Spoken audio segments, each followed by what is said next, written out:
Good morning, champion. This is Professor Austin.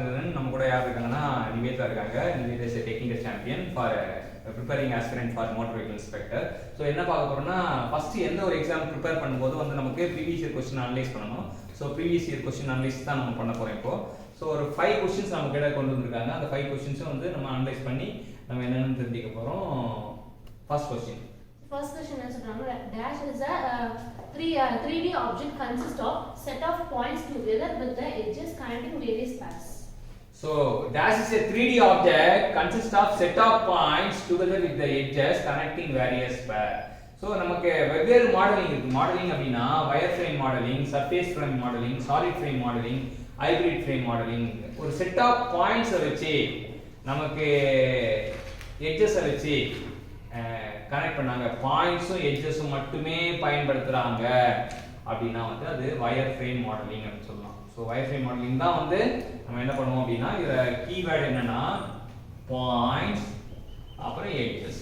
So points and எட்ஜஸ்னாலே வந்து wire frame modelling அப்படின்னு சொல்லி தெரிஞ்சுக்கலாம். Wire frame modelling தான் வந்து பாயிண்ட்ஸும் எட்ஜஸும் வந்து பயன்படுத்தி நமக்கு தெரிஞ்சுக்கிறது. அடுத்தது என்ன question? Next question na, in a graphic standard GKS stands for option A geometric kernel system, option B graphics kernel system, option C geometry kernel standard, option D graphics kernel standard. Answer வந்து option C geometry kernel, option B graphics kernel system. So வந்து graphics standard அப்படின்ட்டாங்க. So graphics ஸ்டாண்டர்டில் ஜிடிஎஸை கொண்டு வராங்க. So graphics ஸ்டாண்டர்ட்னால அந்த கிராஃபிக்கோட இந்த கிராஃபிக்கை வந்து நம்ம இது பண்ணலாம். கிராஃபிக்ஸ் ஸ்டாண்டர்ட் அப்படின்றது இது பண்ணலாம். இப்போ பார்த்தீங்கன்னா நமக்கு என்ன பண்ணிக்கலாம், இந்த ஸ்டாண்டர்டை வந்து இங்கே கொடுத்துருக்காங்க. நம்ம ஆப்ஷன் சி. ஸோ கிராஃபிக்ஸை வந்து ரெண்டு இடத்துலையும் ஸ்டாண்டர்டை ரெண்டு இடத்துலையும் இருக்கணும். நம்ம வந்து சி ஆப்ஷன் டி ஆப்ஷன் போகிறதுக்கு பிரகாசமான வாய்ப்பு இருக்குது. ஸோ ஜாமெட்ரிக் கர்னல் ஸ்டாண்டர்டோ கிராஃபிக் கர்னல் ஸ்டாண்டர்டோ போகிறதுக்கு வாய்ப்பு இருக்குது. ஆனால் இங்கே எஸ்ன்றது எதை குறிக்குது அப்படின்னா இங்கே கர்னலை பொறுத்தவரைக்கும் பஞ்சாயத்தே கிடையாது. ஏன்னா 4மே கர்னல் தான். ஸோ கர்னலில் பஞ்சாயத்தே கிடையாது. நமக்கு என்னன்னா ஸ்டாண்டர்டா சிஸ்டமா. இங்க பேர்லயே ஸ்டாண்டர்ட் இருக்கனால நம்ம ஸ்டாண்டர்ட் பக்கம் யோசிப்போம். ஆனா ஸ்டாண்டர்ட் வந்து இல்ல.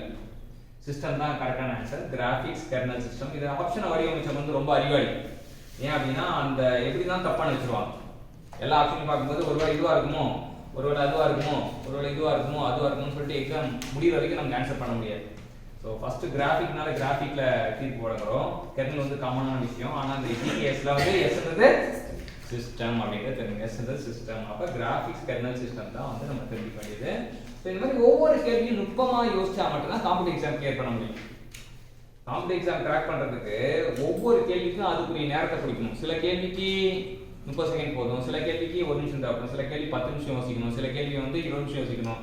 ஆனால் அந்த கேள்விக்கான நேரத்தை ஒதுக்கிட்டு போனீங்க அப்படின்னா கேள்வி வந்து நமக்குள்ள வந்து துளிர் விடும். இல்லை அந்த கேள்விக்கான நேரத்தை கொடுக்கல அப்படின்னா கேள்வி வந்து நமக்குள்ளேயே வராது. அதனால இந்த கிராஃபிக் கர்னல் சிஸ்டம்ன்றது நம்ம தெரிஞ்சுக்கலாம். அடுத்த क्वेश्चन பார்ப்போம். Next question என்ன சொல்றாங்கன்னா, which one is the design attribute in parts classification and coding system? Option A operation sequence, option B length to diameter ratio, option C surface finish, option D batch size. So design ஆட்ரிபியூட்டை பண்ணும்போது என்ன classification coding சிஸ்டத்தில் எதை முக்கியமாக அந்த classification கோடிங்கில் ஒரு important topic. Classification கோடிங்கில் வந்து ஒபிட்ஸ் coding system வரும், எம்ஐ கிளாஸ் கோடிங் சிஸ்டம் வரும். ஸோ நிறைய கோடிங் சிஸ்டம் இருக்குது. அதில் வந்து டிசைன் ஆட்ரிபியூட் எது அப்படின்னு பார்த்தீங்கன்னா இது ஒவ்வொன்றும் ஒரு attribute. Operation sequence, surface finish, பேக் சைஸ்லாம். டிசைன் ஆட்ரிபியூட் வந்து லென்த் டு டயமீட்டர் ரேஷியோ. எப்பவுமே வந்து எல்பைடி ரேஷியோன்னு சொல்லுவாங்க. எல்பைடி ரேஷியோ வந்து நமக்கு ரொம்ப ரொம்ப முக்கியம். அது டிசைன் ஆட்ரிபியூட் அப்படின்னு தெரிஞ்சுக்கலாம். அடுத்து Next, some preparatory function need not be explicitly stated after defined in the previous block or called dash g function. So என்ன g function preparatory function தான் g function சொல்லுவாங்க. So அந்த preparatory function வந்து previous block after defining the previous block need not be explicitly stated. மறுபடியும் சொல்ல தேவையில்ல. ஒரு வாட்டி சொல்லியாச்சுன்னா previous blockல சொல்லிட்டாங்கன்னா மறுபடியும் சொல்ல தேவையில்ல அப்படின்றாங்க. அந்த மாதிரி ஃபங்க்ஷன் வந்து G function, model G function. G function பல வகைப்படும். அதில் மாடல் ஜி ஃபங்க்ஷன்னா திரும்ப சொல்ல தேவையில்ல. ஒரு வாட்டி சொன்னா போதும்.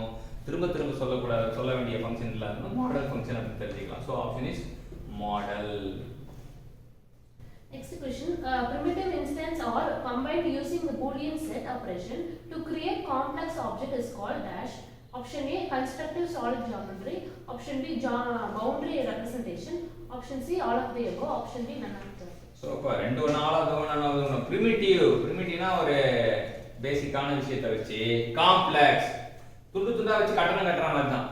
ப்ரிமிட்டிவ்னா ஒரு பேசிக் காம்போனன்ட்ஸ் அதை வச்சு காம்ப்ளெக்ஸ் ஆப்ஜெக்ட் நம்ம இது பண்றோம். அந்த காம்ப்ளெக்ஸ் ஆப்ஜெக்ட் பண்றதுக்கு என்ன ஆபரேஷன் பண்றோம்னா பூலியன் செட் ஆபரேஷன் பண்றோம். அப்படின்னா அதுக்கு பேர் என்ன அப்படின்றாங்க? அது பேரு CSG epsilon constructive solid geometry அப்படின்னுவாங்க. இது வந்து BREPனுவாங்க. ஆனா இது ஆப்ஷன் வந்து BREP கிடையாது. Only option A. இன்னைக்கு 5 விதமான கேள்வியை நமக்கு அற்புதமா சொல்லி கொடுத்த நிவேதாக்கு நம்ம தேங்க்யூ. இதெல்லாம் motor vehicle inspector previous year question 2018ல கேட்கப்பட்ட கேள்வி. எப்பவுமே எக்ஸாம் ப்ரிப்பேர் பண்ற முதல் ஸ்டெப் வந்து ப்ரீவியஸ் இயர் கொஸ்டினை பார்க்கறது தான் முதல் ஸ்டெப்.